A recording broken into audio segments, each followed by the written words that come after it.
अस्सलाम वालेकुम students. First year computer science की हमारी आज की इस वीडियो में हम बात करेंगे फ्यूचर ट्रेंड्स एंड इनोवेशंस के बारे में। एक्चुअली टॉपिक जो आपका शुरू हो रहा है वो यहाँ से शुरू हो रहा है, याद रखिएगा। और ये शॉर्ट क्वेश्चन में ज़्यादा इंपॉर्टेंट होगा। क्लाउड कंप्यूटिंग, उसके बारे में भी हम बात करते हैं कि क्या इवॉल्विंग टेक्नोलॉजीज़ हैं। पहले तो वो जस्ट एक रेफरेंस का एक सिंपल सा कंटेंट है आपके पास के फ्यूचर ट्रेंड्स एंड इनोवेशंस, यानी कि जो आपकी इमर्जिंग टेक्नोलॉजीज़ हैं कंटिन्यू टू इवॉल्व विद, इन्होंने यानी कि बढ़ना शुरू कर दिया है, इनको भी ग्रोथ मिली है फ्यूचर के साथ साथ, फ्यूचर ट्रेंड्स के साथ साथ। और इनोवेशन, जो नए नए आइडियाज़ आ रहे हैं, जो नई नई ज़रूरियात पेश आ रही हैं ज़माने में लोगों को, आवाम को, तो डेफिनेटली जैसे जैसे कोई ज़रूरत आती है, कोई नीड आती है आपकी सोसाइटी में, फिर उस नीड को कम्पीट करने के लिए, मीट करने के लिए डेफिनेटली हम उसकी तरह की कोई भी जो भी उसको उस नीड को पूरा कर सकेगी उसकी प्रोडक्ट्स बनाई जाती हैं। तो यहाँ पर डेफिनेटली ये जो हम टेक्नोलॉजीज यूज़ कर रहे हैं ये आपकी सोसाइटी की ज़रूरियात हैं। तो याद रखिएगा, जो इवॉल्विंग टेक्नोलॉजीज, जो भी नई टेक्नोलॉजी आती है, इमर्जिंग टेक्नोलॉजी या इवॉल्विंग टेक्नोलॉजी, वो डेफिनेटली किसी न किसी नीड को देखकर बनाई जाती है। एक एंटरप्रेन्योर जो होता है वो जब इस तरह का कोई आइडिया लॉन्च करता है, या कोई जो बिजनेसमैन होता है जब कोई प्रोडक्ट लॉन्च करता है, तो उसकी रीज़न यही होती है कि उसने देखा होता है, उसने परखा होता है, उसने एनालाइज किया होता है कि ये चीज़ की कमी है यहाँ पर, इसीलिए तो वो चीज़ आपकी इवॉल्व होती है। तो यहाँ पर हमारे पास कंटेंट है जी, emerging technologies continue to evolve with future trends and innovations shaping the landscape of cloud computing and blockchain. Blockchain और क्लाउड कंप्यूटिंग का जो लैंडस्केप है, जो पैसेज है, जो ट्रैक है, उसको मजीद शेप आउट किया जा रहा है, यानी कि उसको मजीद जो है बनाया जा रहा है, उसको निखारा जा रहा है with the help of some emerging technologies. Emerging technologies को भी जो है वो ग्रोथ मिल रही है, यानी कि यहाँ पे अब वो टेक्नोलॉजी कौन कौन सी है जी, कौन कौन सी टेक्नोलॉजीज इन्वॉल्व हुई हैं या इवॉल्व हुई हैं, यानी कि जिनको ग्रोथ मिली है, वो कौन कौन सी हैं इवॉल्विंग टेक्नोलॉजीज इन क्लाउड कंप्यूटिंग। उसमें आप एग्जांपल ले लें, एक तो एज कंप्यूटिंग है आपके पास, ठीक है जी। इसके अलावा सर्वरलेस कंप्यूटिंग है या सर्वरलेस आर्किटेक्चर, आपकी बुक में सर्वरलेस आर्किटेक्चर की हेडिंग है लेकिन इसको सर्वरलेस कंप्यूटिंग भी कहा जाता है। इसके अलावा आपकी बुक में दो है, इसके अलावा बहुत सारी हैं लेकिन मैंने यहाँ पर दो तीन लिखी हैं जो बहुत इंपॉर्टेंट है। क्लाउड सिक्योरिटी है और जीरो ट्रस्ट आर्किटेक्चर है। ये सारी इवॉल्विंग टेक्नोलॉजीज हैं जो क्लाउड कंप्यूटिंग के साथ साथ जिनको जो है वो जो इवॉल्व हुई है। यानी कि एक्चुअली तो हमारा जो टॉपिक है, जो टारगेट है, वो बात आपकी जो टर्म की हो रही है वो क्लाउड कंप्यूटिंग की हो रही है, लेकिन उसके साथ साथ जो टेक्नोलॉजीज इवॉल्व होना शुरू हुई हैं वो ये वाली है, एज कंप्यूटिंग, सर्वरलेस आर्किटेक्चर, और ये दो मैंने मजीद लिखी हैं। इन दोनों के बारे में तो हम पढ़ते हैं, लेकिन ये क्लाउड सिक्योरिटी, यानी कि क्लाउड को सिक्योरिटी प्रोवाइड करने के लिए बहुत सारे जो है वो टूल्स एंड टेक्निक्स जो है वो इवॉल्व हुए हैं, और बहुत सारी जो आपके सर्विस प्रोवाइडर है जो क्लाउड की सर्विस आपको देते हैं, इन्होंने इसको इस्तेमाल भी किया है। इसके अलावा जीरो ट्रस्ट आर्किटेक्चर है। जीरो ट्रस्ट आर्किटेक्चर तकरीबन आपको हर जगह पर देखने को मिलता है, यानी कि नो ट्रस्ट ऑलवेज वेरीफाई। हम जैसे कि एक ऑर्गेनाइजेशन का इंटरनल या एक्सटर्नल बंदा जब भी उस ऑर्गेनाइजेशन को रीच करेगा, हर बार उससे वेरिफिकेशन मांगी जा रही है। मैं इसकी सिंपल एग्जांपल देता हूं, जैसे कि मैं जैज़ कैश का यूजर हूं, मेरे पास उनकी एप्लीकेशंस है, वो मेरे मोबाइल फोन में इंस्टॉल है।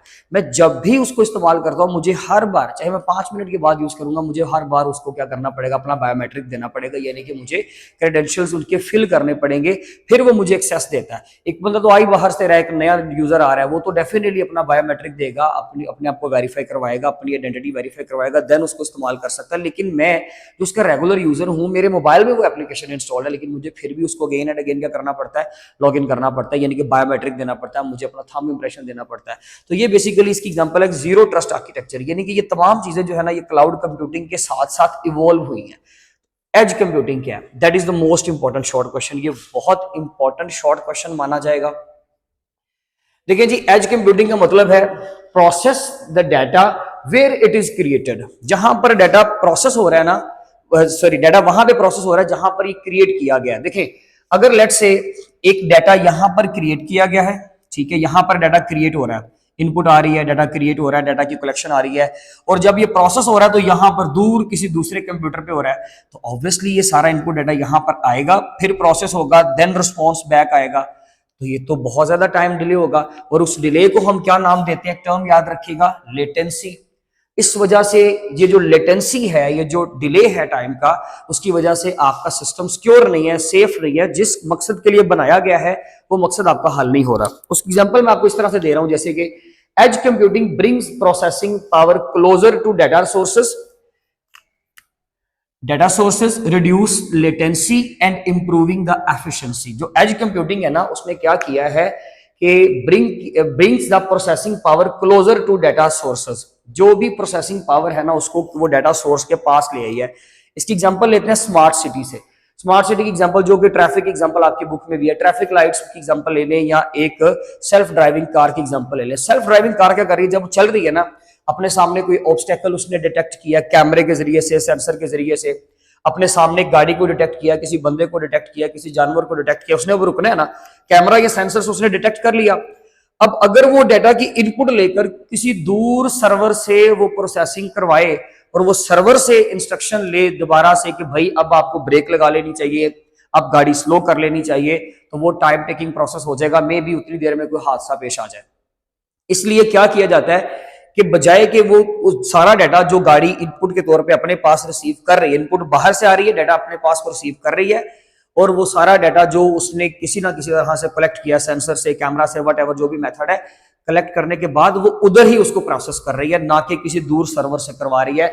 इसको बोलते हैं एज कंप्यूटिंग, जो कि एज पे होगा, नेटवर्क के एज पे, कहीं दूर नहीं, उसी एज पे, यानी कि जहां पर काम हो रहा है, अगर लेट से यहाँ पे काम हो रहा है तो इसके एज पे का मतलब ये है कि इसके ऊपर ही आप यहाँ पे उसको प्रोसेसिंग कर रहे हो, उसके अंदर ही मिनी कंप्यूटर लगा होता है जो उसको बता रहा होता है कि अब आपने ब्रेक लगानी है, अब आपने गाड़ी को स्लो कर लेना है, अब रोड जो है वो नीट एंड क्लीन है, गाड़ी को तेज कर दें। ये सारी इंस्ट्रक्शन गाड़ी को बेसिकली दे रही होता है वही आपका कंप्यूटर, जो कि उसने उधर ही डाटा को प्रोसेस कर रहा है, जबकि वो कोई मेन कंप्यूटर नहीं है, वो कोई सर्वर कंप्यूटर नहीं है, लेकिन सर्वर कंप्यूटर की तरफ से ही वो ऑपरेट कर रहा है और उसी वक्त डाटा को प्रोसेस कर रहा है। सिमिलरली अगर हम हेल्थ केयर की बात करें, इसमें आप स्मार्ट वॉच की एग्जांपल ले लो। स्मार्ट वॉच जो है हम लोगों ने फिजिकली, जिस लेट से मैंने स्मार्ट वॉच यूज कर रहा हूं मैं, तो क्या करेगी कि ये मुझे हार्ट जो है हार्ट बीट के बारे में इंफॉर्मेशन दे रही है, मुझे मेजरमेंट दे रही है, उधर ही फिजिकल डाटा को रिकॉर्ड करके कहीं दूर से प्रोसेसिंग करवा के, सिग्नल्स भेज के, इनपुट डाटा भेज के, उसका मतलब समझ के मुझे नहीं समझा रही, बल्कि इसका मिनी कंप्यूटर इसके अंदर फिट है,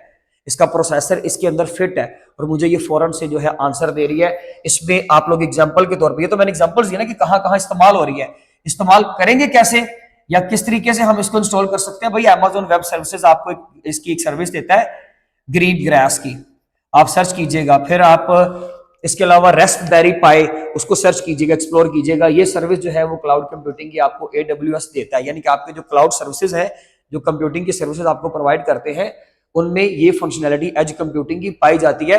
जरा ज्यादा पे करना पड़ता है बस इसके लिए, याद रखिएगा, ठीक है जी। नेक्स्ट है सर्वरलेस आर्किटेक्चर।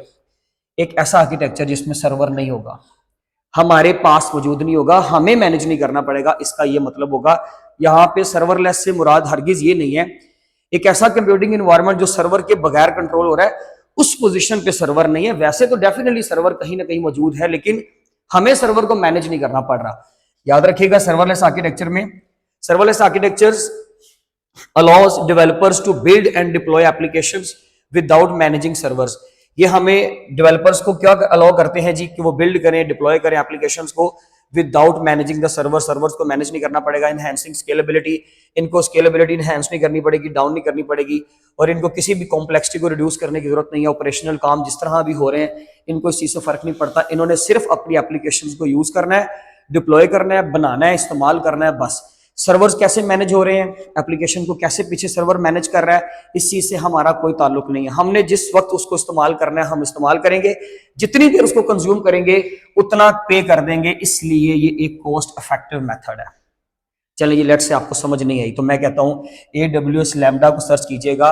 ये बेसिकली एक ऐसी सर्विस है, सर्वरलेस आर्किटेक्चर है, यानी कि हमें इसके लिए क्या करना होता है, हम जो भी कंप्यूटर यूज कर रहे हैं उसके ऊपर हम लोग लेट से हम कोई सर्वर यूज कर रहे हैं, हमने कहीं पे अपनी फाइल्स को रखवाया हुआ है, मैंने अपने सॉफ्टवेयर को रखवाया हुआ है, या मैंने अपनी कोई एप्लीकेशन या मैंने अपनी किसी वेबसाइट को रखवाया हुआ है किसी भी क्लाउड के ऊपर, किसी भी सर्विस को यूज कर रहा हूँ, AWS, माइक्रोसॉफ्ट एजोर, हेरोकू, कोई भी, तो उसमें अगर लेट से मैं सर्वरलेस आर्किटेक्चर को यूज कर रहा हूं तो उसका होगा क्या बेनिफिट, मुझे क्या होगा कि मुझे उसके सर्वर्स को मैनेज नहीं करना पड़ेगा। मुझे सर्वर्स को मैनेज करने से मुराद ये है कि मुझे किसी तरह की कोई सिक्योरिटी चेक नहीं करनी, कौन आ रहा है, कौन इस्तेमाल कर रहा है, कितनी फाइल्स रखवाई है, कितनी मेमोरी कंज्यूम हो गई है, मुझे इन चीजों का हिसाब नहीं रखना। कब इनपुट जा रही है, कब उसकी आउटपुट आ रही है, कौन सी रिक्वेस्ट मैंने भेजी है, किसका रिप्लाई मुझे आ रहा है, मुझे इन तमाम चीजों को नोट करने की जरूरत नहीं है। मैं जस्ट अपनी एप्लीकेशन को बिल्ड करूंगा, यानी कि कोडिंग करूंगा, कोडिंग करने के बाद उसको मैं इंस्टॉल करूंगा और इस्तेमाल करूंगा। वो कहाँ इंस्टॉल हुई है, क्या आर्किटेक्चर है, कैसे इस्तेमाल हो रहा है, उस चीज से मुझे कोई फर्क नहीं पड़ता। इस चीज को हम बोलते हैं सर्वरलेस आर्किटेक्चर, जिसमें एक चीज याद रखिएगा कि आपको सर्वर मैनेज नहीं करना पड़ रहा, इसको सर्वरलेस कहते हैं। वरना सर्वरलेस का मतलब मुझे भी पता है कि जी वहां पे सर्वर मौजूद नहीं है, लेकिन यहाँ पर ऐसा नहीं है। सर्वरलेस से मुराद यहाँ पर ये कि आपको मैनेज नहीं करना पड़ रहा, आपका जो प्रोवाइडर है वही सर्वर को मैनेज कर रहा है, उन्हीं की टीम मैनेज कर रही है, आप जस्ट उस चीज को इस्तेमाल कर रहे हो। ये आपके दोनों शॉर्ट क्वेश्चंस थे, कवर हो गए। अगर आपका कोई क्वेश्चन, कोई क्यूरी हो तो आप लाजमी तौर पे पूछ लीजिएगा, अदरवाइज हम इसकी एक्सरसाइज की वीडियो में इंशाल्लाह मिलेंगे। अपना बहुत ख्याल रखें। Thank you so much. अल्लाह हाफिज़।